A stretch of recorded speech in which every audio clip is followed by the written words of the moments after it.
The Eastern Mediterranean, some 3,000 years ago, the ancient world is at its peak. Thriving cities dominate the landscape. Culture and the arts are flourishing. Trade in gold and luxury items is booming. You can't even imagine how much trade, exchange of goods and ideas was going on. It was really a very rich time. Then, suddenly, almost overnight, this world collapses. Cities crumble. Languages die. Blood and destruction ravage the landscape. What happened at the end of the Bronze Age? This is one of the greatest mysteries that continue to trouble us. It's one of the most challenging events in the history of mankind. Something catastrophic, something unimaginable. It looks like history switched off the lights. Now some of the world's top archaeologists and historians are working together to figure out what happened. The analytic toolbox that we have in archaeology nowadays has revolutionized our understanding of the past. And they're uncovering a shocking truth. We could be facing a similar fate today. The collapse of the Bronze Age and the immediate aftermath is far more relevant to today than many people might think.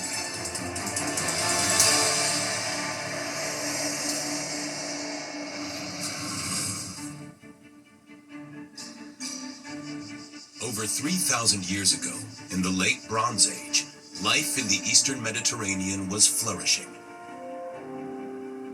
After years of war, the world was largely at peace, and like today, was dominated by a few superpowers. In the north, a people known as the Hittites had established a mighty empire that controlled most of what's now Turkey and northern Syria. To the west, in mainland Greece, the Mycenaean civilization, home to Agamemnon, was thriving and had also spread into Crete. And in the south, under the rule of Ramses the Great, Egypt's empire stretched from Sudan up to modern Israel and beyond.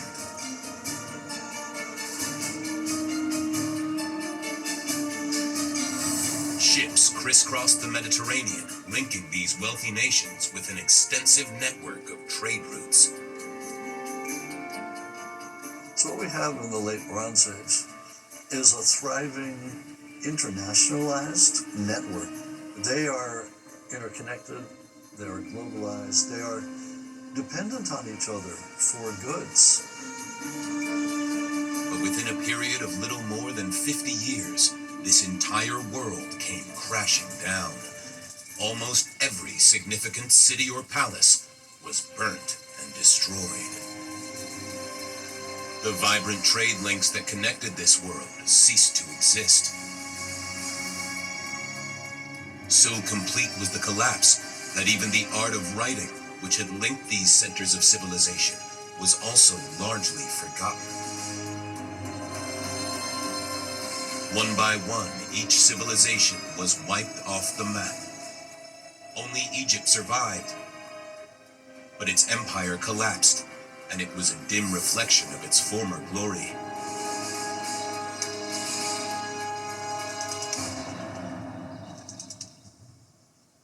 The world had entered its first recorded dark age. No one knows what happened. Eric Klein is a professor of ancient history at the George Washington University, and he spent years sifting through the rubble, trying to piece together how an entire age could collapse so quickly. At the end of the late Bronze Age, about 1200 BC, something unimaginable happened. He thinks the place to start unraveling the mystery is in Greece. This is Mycenae. It's my favorite site in the entire world, and it was one of the most important sites in the ancient Bronze Age.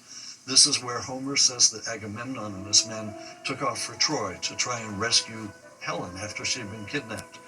Soon after they got back, though, this was a smoking ruin, and it's been ruined until today. The mythical images of the Mycenaeans and the Trojan War have been immortalized on countless Greek vases. The Mycenaeans were clearly great warriors. But they were also brilliant engineers. Their architecture is characterized by massive stone structures that the later ancient Greeks believed must have been built by the one-eyed giant Cyclops, as only they would have the strength to move the blocks into place. This was a society at the peak of its power. There were grand palaces, temples, and burial monuments like the Tholos tombs, the most famous being the so-called Tomb of Agamemnon. And yet, despite the massive walls and their mighty warriors, the city of Mycenae was soon abandoned. Were the Mycenaeans invaded? Round about 1250 BC, they were obviously afraid of being attacked by someone. We don't know whom. But they built new defensive walls around the entire city, including the famous land gate. They also built this water tunnel so that they could get at their water source from inside the city. In case of attack, they can still get their water. And we don't know who they're afraid of. We don't know what they're worried about, but they're definitely worried about something. And probably rightfully so, because 50 years later, the city's destroyed. And it's not just here. All the palace complexes of southern Greece, including nearby Tiryns, have layers of ash suggesting that however well fortified, they too were destroyed. So if these Mycenaean cities were overrun, who might they have been attacked by? Even though this all happened more than 3,000 years ago, there are clues as to who the assailants could have been, and they can be found far from Greece, in Luxor, Egypt.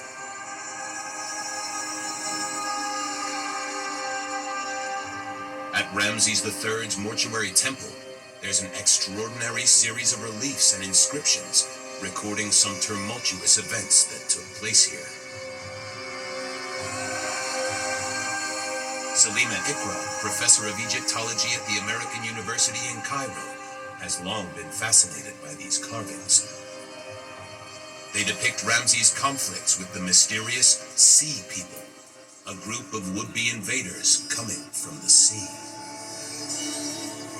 This enormous wall is covered with these depictions showing Ramses fighting against these terrifying sea peoples. And there are all these really detailed reliefs, as well as text talking about these battles and the great Egyptian triumph. And he says, "No land could stand before their armies. They desolated its people, and its land was like that which had never come into being." The date of these inscriptions is around 1180 BC, just 20 years after that key date of 1200 BC. And according to Ramses, all the other great powers fell to the Sea People. Not only the Mycenaeans, but also the Hittites in Turkey and Syria, and the Canaanites in Israel and Palestine. Only he was able to repel them, he claimed. They were extraordinarily strong, devastating people that pillaged, raped, looted, and devastated the entire Eastern Mediterranean. Was Ramses' declaration that Egypt alone survived these attacks just arrogant boasting?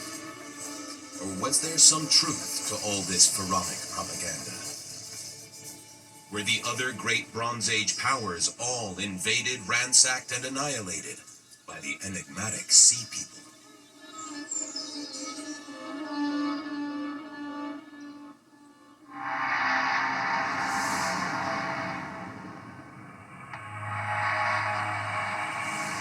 Nestled in the foothills of rural Turkey lie the ruins of Hattusa, capital of the mighty empire of the Hittites. The Hittites had grown to match the Egyptians in power, and had even signed the world's first peace treaty with Ramses the Great. But according to the writing on the temple walls in Egypt, they too were brought down by the Sea People.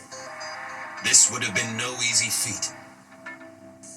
The Hittites were skilled warriors, and Hattusa was remarkable for its strategic location and well-fortified defenses.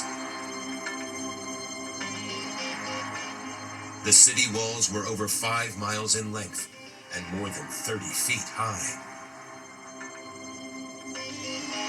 Archaeologist Christoph Backhuber has studied the Hittites for much of his life. But he is as puzzled as everyone else as to how such a towering power could have been brought down by some invaders from the sea. Hattusa was very much like a castle, a very heavily fortified and very heavily defended edifice on top of the mountain, seemingly impenetrable up here. And if we look at the scale of these walls and sort of appreciate where we are in relation to the rest of the landscape, I mean, we are looking down for 20 or 30 miles in every direction. Little remains today, but Hattusa was an impressive and unusual city, built on a series of terraces. Within the city walls, the mud brick buildings were monumental and almost exclusively state-focused. Our best estimate for the population of Hattusa is about 15,000, but the vast majority would have lived outside of the walls. Hattusa, the city, was really built for a very small number of people. The royal family, of course, living in the palace, and the priests in attendance of all of the temples. But in the end, their gods and their fortifications didn't protect them. This great city was destroyed. Andreas Schachner is directing excavations at the Palace of Hattusa. And everywhere they dig, they find evidence of burnt mud bricks, dating to the end of the Bronze Age. Wow, these are most probably Hittite burnt mud bricks. These are the bricks, the reddish ones. And here, for example, is one fallen down, and here is, for example, also one clearly visible. Wow, that's really great. Mamma mia. Whew. Wow.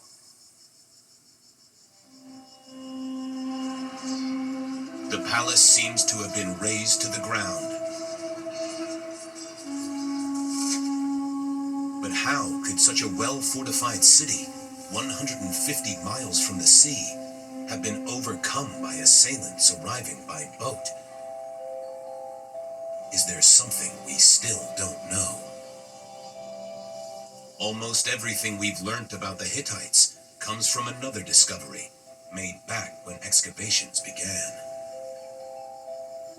Thousands of clay tablets were found in a single room in 1907.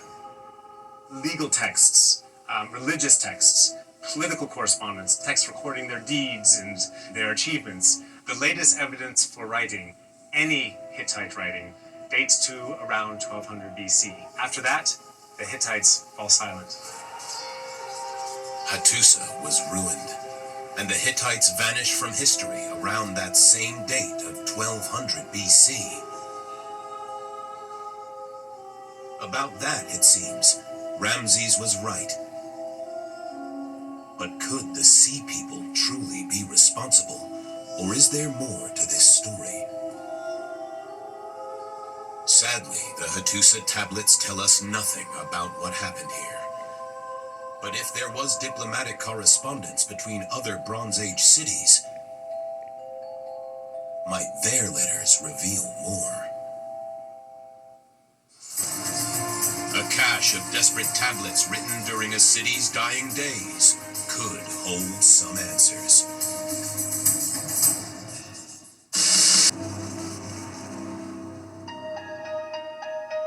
Could there be clues as to who caused the collapse of all the Bronze Age cities in the diplomatic letters they were writing to each other? There is one other great city where many of their written documents have also survived. Ugarit, in what is now Syria, was one of the most important ancient ports, with trade links crisscrossing the known world. It was a busy and prosperous metropolis, but it too was destroyed at much the same time. Archaeologists have found the remains of a port, with streets lined with two-story houses, and a city surrounded by walls, with several temples and other public buildings. The western edge was occupied by a large palace, and among the rubble they found hundreds of cuneiform tablets. These cover almost all aspects of the life of Ugarit leading up to 1200 BC, the date everything stopped, including explicit written testimony about the destruction. Yoram Cohen is an expert in Bronze Age literature. We have this fascinating letter which was sent by the king of Ugarit to the king of Cyprus, of Alashia, and he says as follows: "My cities were burnt, they did evil things in my country. The 7 ships of the enemy that came have inflicted much damage upon me and my household." The king is desperate to save himself and his people, but unfortunately his cry for help seems to have come too late. The situation in Ugarit was certainly desperate, and this we know from the following correspondence. When your messenger arrived, the army was humiliated, and the city was sacked. Our food in the threshing floors was burnt, and the vineyards were also destroyed. Our city is sacked. May you know about it. You must know about it. This city was destroyed by invaders from the sea. And it seems it was not the only one. In addition to Ugarit, Hattusa, and Mycenae, archaeological evidence suggests that almost every significant city in the eastern Mediterranean world was violently attacked and burnt before being abandoned within a short period around 1200 BC. But the cities have left no answers as to who the sea people were, where they came from, or how they were able to attack powerful empires that were miles away from the sea. Is there a clue in the fact that they all fell together, one after another, like dominoes? Perhaps their strong connections made them vulnerable.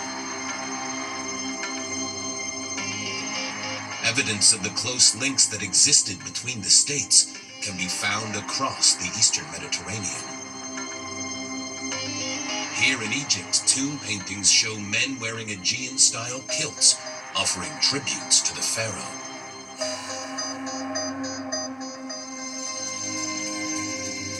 Would the destruction of only 1 or 2 places in this extensive network immediately affect the others, as happens today when supply chains begin to fail or stock markets crash?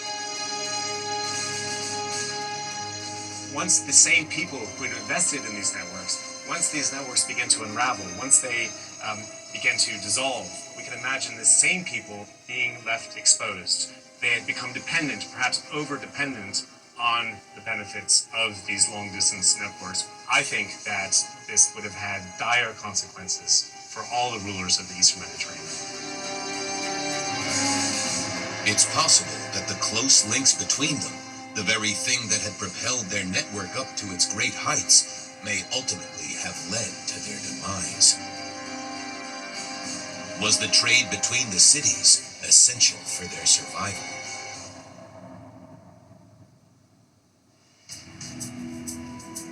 Just before the collapse, trade around the Mediterranean was thriving. This is vividly illustrated in the remains of an ancient shipwreck known as the Uluburun. Discovered off the coast of Turkey, This ship is thought to have been heading for Rhodes or Crete, and the luxury items contained in its cargo illuminate the interconnected world the Bronze Age people inhabited. These are high value, very elaborate luxury goods. Gold jewelry, gold chalices, faience rhytons. Rhytons are a type of drinking vessel. You get a sense now of the decadence of this time period and of the palatial elites who inhabited these palaces and who were delivering these types of objects across the East Mediterranean. They were exporting luxury goods to each other and importing raw materials from distant lands. Glass ingots, ostrich eggs, amber, and unworked elephant and hippopotamus tusks. Some city or someone lost a fortune when this ship went down. But the impact would have gone far beyond the cargo's monetary value, because this vessel was also carrying an enormous shipment of the most important raw materials of all, the metals needed to make bronze.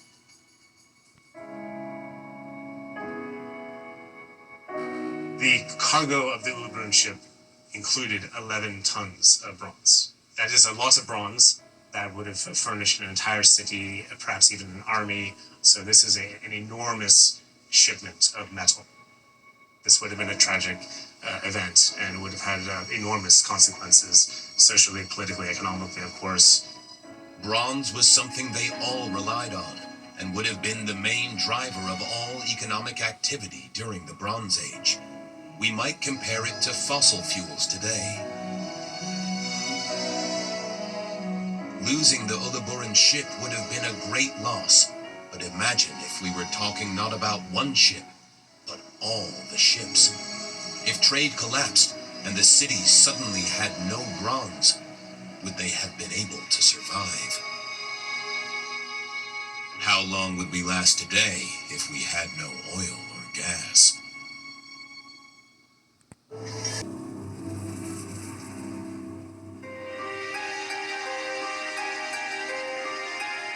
Trade networks in the Bronze Age had developed as a result of the need for this crucial metal.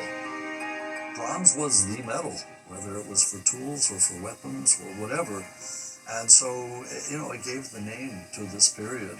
It's incredibly important, but to make bronze, you need tin and you need copper.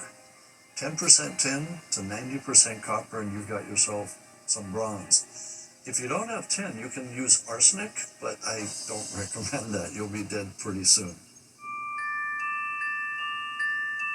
Here at Butser Ancient Farm in the UK, metalworking expert Fergus Milton demonstrates how it would have been made, and why, for Bronze Age cities, regular supplies of both copper and tin were essential. So here are pieces of copper metal, different shapes of copper, and we'll pack them all into the crucible, which we're then going to heat. And here's some tin metal. We'll heat and they'll combine to make bronze. Copper was relatively easy to find. Cyprus had it in abundance and became a major source. But tin was a rare metal, and it was transported from the limits of the known world. The trade routes stretched all over the Mediterranean and beyond. Some tin came from Cornwall in Britain, some from Spain and Sardinia, and some from southeastern Turkey. But the vast majority came from Afghanistan. The elites of this wider region had become dependent on the production, exchange, and consumption of bronze. The Hittite king who lived in this palace, for example, would have been heavily invested in these networks, ensuring regular bronze supplies for his armies, for farming, for the sort of basic machinery of these economies. By this time, they had mastered the relatively simple technology for making bronze. All they needed were animal skin bellows and an open furnace. With these, Fergus is able to reach the temperature required, around 1600 degrees Fahrenheit, to combine the tin and copper. He then pours this molten alloy into a mold.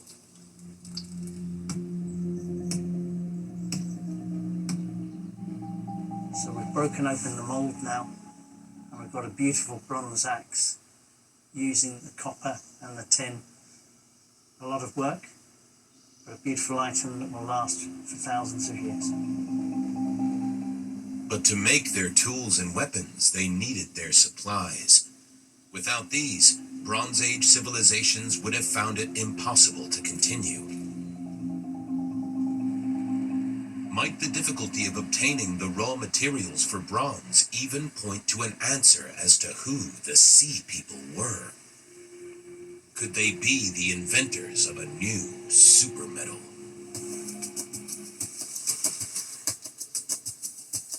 Some historians have suggested that around 1200 BC, certain people, perhaps tribes from the north, mastered the technology needed to produce iron. While it's difficult to obtain the materials for bronze, iron ore is found everywhere. And any tribe that succeeded in making iron would have been able to create stronger, sharper, and more durable weapons, allowing them to sweep south, leaving much of the Bronze Age world in ruins. The production of iron, however, is significantly more complex than bronze. It requires much higher temperatures, over 2700 degrees Fahrenheit, and the invention of special furnaces.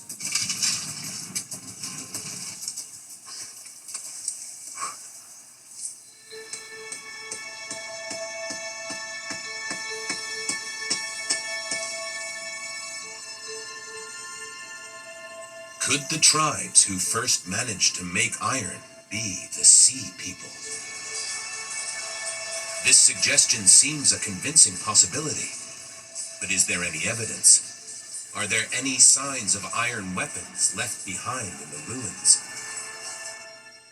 Kostas Paskalidis, curator of antiquities at the Archaeological Museum in Athens, thinks not. This is completely wrong when it comes to the late Bronze Age Eastern Mediterranean. The end of it was not the result of a technology, of a superior technology of fighting, of warfare. It has nothing to do with that. The archaeological narrative is based on facts, on finds, on what we have in the ground, the material culture. Therefore, talking about what we have found, we don't see any iron artifact, at least for 100 years after the collapse. Whoever the attackers were, they too were using bronze weapons. There's no way that new iron weapons contributed to the collapse of the Bronze Age civilizations. In fact, it's much more likely it was the other way around. It's been suggested that perhaps as part of the collapse and the supply chain issues, that people couldn't get tin anymore, or maybe even copper was a little hard to get a hold of, in which case they did turn to iron as a substitute. The Sea People were not tribes from the north, or anywhere else, armed with a new superweapon. So we are still left with the big question: who were the Sea People, and might they be only part of the answer as to what happened at the end of the Bronze Age? As it turns out, solving the mystery begins high in the mountains of Crete. Coffee. The Sea People were not the creators of iron superweapons, but a very different clue as to who they might have been and what role they played in bringing down the greatest empires of the day comes from the Greek island of Crete.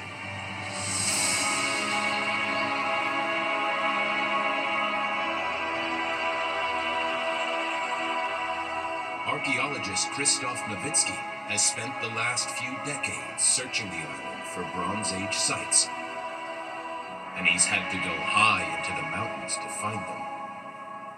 One of his most spectacular discoveries is the almost inaccessible Katalimata, to come here to these natural terraces hanging on the cliff requires very tiring climbing the stream, and then one must find the right place where from the street to move to the cliff.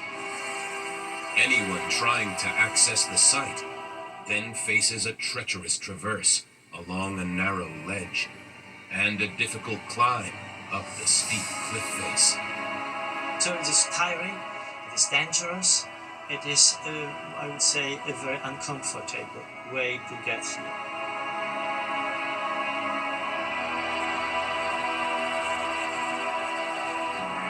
Despite its perilous location, he estimates that there were once 10 to 12 houses here, which means that unbelievably, about 50 to 70 people were living on this small cliff top.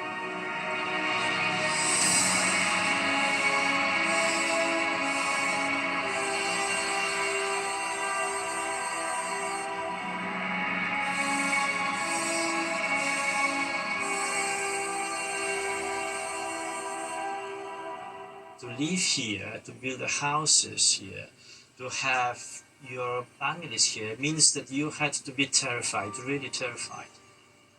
Once you are here, you feel really secure, you feel safe. So when were these people here, and what were they afraid of?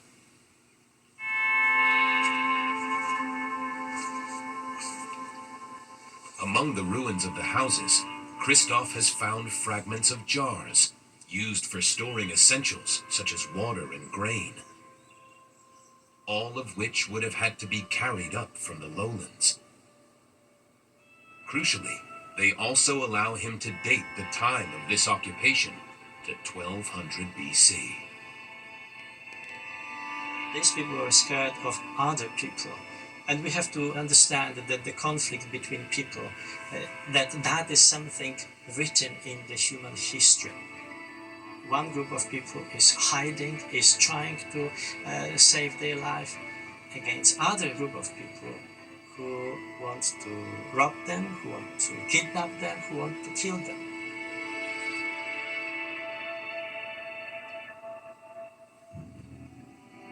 Over 30 other refuge sites have now been found in Crete, including the much bigger village of Carfi. We are here on the altitude of 1,140 meters, and we don't know any village situated so high. About 120 houses, 150, altogether 600 to 1,000 people we can estimate living in this village. It is clear that at the end of the Bronze Age, a large number of the native population of Crete had fled to almost inaccessible communities on the mountaintops. But it's the layout of Carfi that gives us our biggest clue. Whoever these attackers were, they were not their immediate neighbors. These were not internal conflicts. Why? Because many of these sites are defensible only on one side, the side which is from the direction of the sea, and they are very easily accessible from the interior. Yet evidence suggests the invaders may not have been coming from too far away. I think that these are just the local people, local Aegean, Anatolian, Italian people who were involved in sea activity. Many of them were probably warriors who were also very active on the islands, on the coastal areas. They found out that they were unemployed, so they had to take the action in their hands. Then they were, the pirates. They simply moved to other kind of activity. So, is this the answer? Were the sea people actually just out-of-work warriors who had resorted to piracy as their city-states collapsed?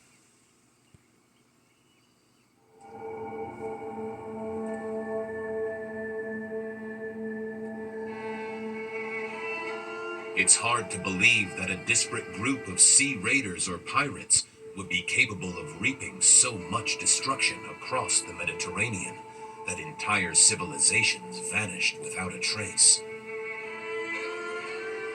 Yet another indication that there has to be more to this story.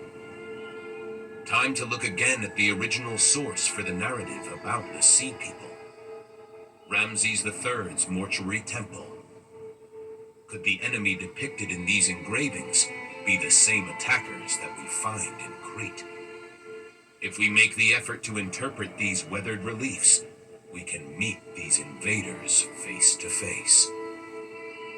What's great is you can see that there's a huge variety of people, because you get these ones with these amazing headdresses coming out and others that have horns coming out of their headdress. But just by the physiognomy, by their faces, by their hairstyles, by their clothing, you can tell that this is a real ragtag group of people who have come together to fight against the Egyptians and, of course, also the rest of the Mediterranean world.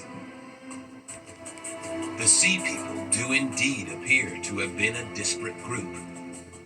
But what is most intriguing is that when you look closely, they are not always depicted as an army of terrifying raiders. There are some reliefs here that might give us a different idea, and that is because we've got images of these people coming in ox carts with women and children and goods. It seems these people were arriving not only to attack, but to settle. In another part of the temple, it's been revealed that the Egyptians do actually name some of them. We have the Shakalash, the Sherden, the Tepnu, and a few others. So the Egyptians really did document who their enemies were. Historians have been able to identify some of these tribes, but tracing their geographic origins has proved more difficult. Until now.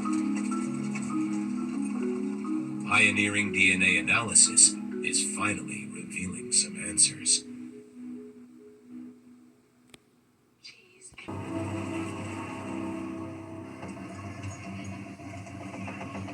New DNA work in Israel is finally allowing us to determine where at least some of the Sea People were coming from. Aaron Meyer is directing the work at Tel Asafi, where it is recorded that the Philistines had come from the sea and settled. The Philistines are one of the so-called Sea Peoples. The Philistines were seen as a rather monolithic culture, probably originating from somewhere in Bronze Age Greece and the Mycenaean culture, who migrated either by ship or by land, destroyed the Canaanite cities, and founded new cities and a new culture, which was for the most part a Mycenaean culture. But recent advances in DNA analysis have allowed scientists to extract and analyze DNA from ancient skeletons found in a number of Canaanite sites. And the results are providing a more nuanced picture of what happened. The DNA studies show that the Philistines were not from one place, and also they seem to have integrated with the local people. So it was a mixed, you can call it a entangled culture, or if you want, a Mediterranean salad. Not a Greek salad, a Mediterranean salad. And all this came together to form this new culture that we call the Philistine culture. The Sea People seem to have come from a number of different places, and they weren't always hostile. Some were raiders, some were settlers. Is it possible the Sea People were a result of the Bronze Age collapse, rather than the cause?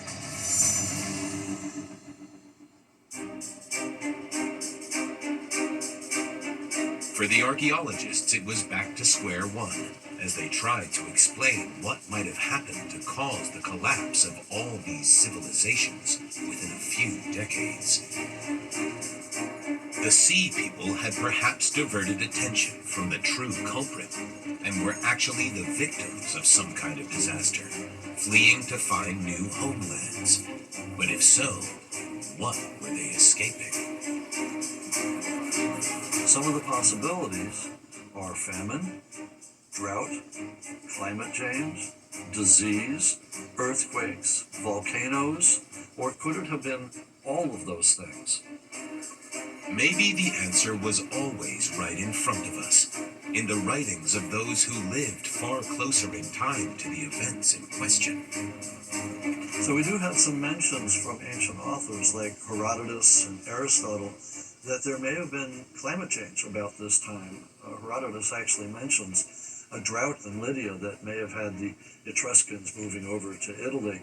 But that means that they were aware that something might have happened back then. Both writers talk about how devastating droughts can lead to famine, social and political disruption, and eventually the fall of civilizations. So could climate change be the answer? The widespread failure of crops would explain the collapse of thriving communities and could have led to mass migration. The sea people might have been starving families fleeing across the Mediterranean.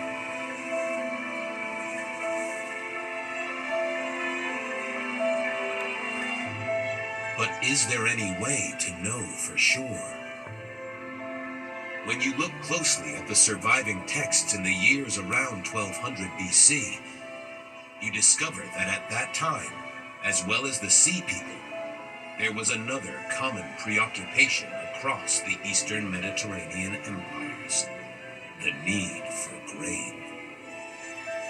Here, in Karnak Temple, King Merneptah, who was the son of Ramses II, took a whole wall to record his battle triumphs and part of his reign.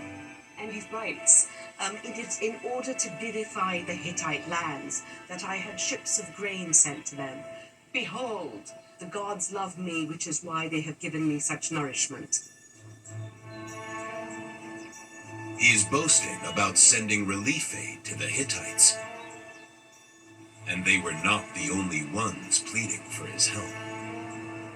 For many years, scholars really didn't know what happened at the end of the Late Bronze Age. There were many suggestions, but not one clear answer.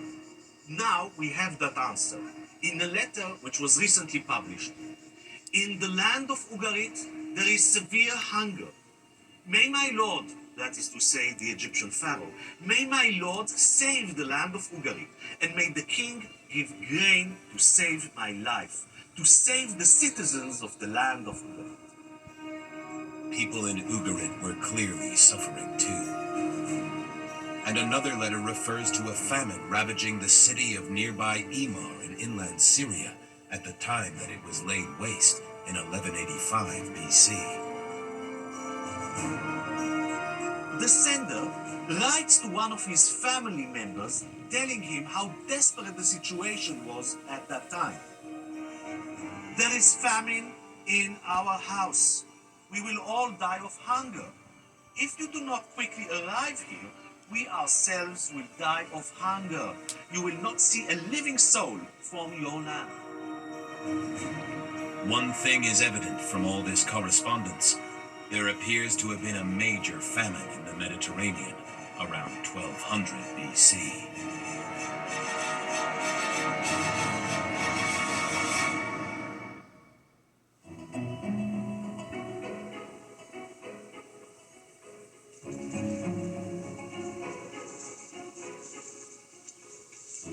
But drought and famine were not unique to the final years of the Bronze Age. Is there evidence that this drought was worse than any other before? A great deal of research has been done in the last few years, and the findings are astounding. Deep in the heart of Jerusalem lies a cavern more than 200 yards across, known as Atarat Cave. Those that venture down there are rewarded with an amazing view of stalactites and other cave formations.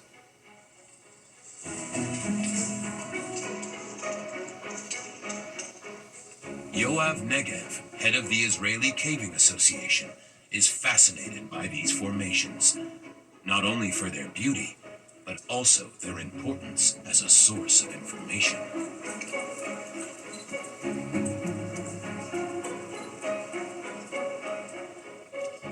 Stalagmites are made of calcite that is deposited by water dripping from the ceiling. When it rains, water enters the cave and dissolves the limestone surrounding it, resulting in the deposition of calcite on the cave floor. This process forms layers in the stalagmite, with each layer representing a different time period. This stalagmite is cut in the middle so we can open it and see what is it made of. And what we can see here, it's pretty heavy, that these are like the growth rings of the stalagmite. The center of the stalagmite is the beginning when this stalagmite was a baby stalagmite. The youngest part of the stalagmite is actually the external part. By analyzing the isotopic composition and thickness of these growth rings, scientists can determine how much rain fell during that time period. A large ring, for example, would indicate a period of high precipitation. In this way, teams across the eastern Mediterranean have managed to put together a 150,000-year record of rainfall, and the results are illuminating.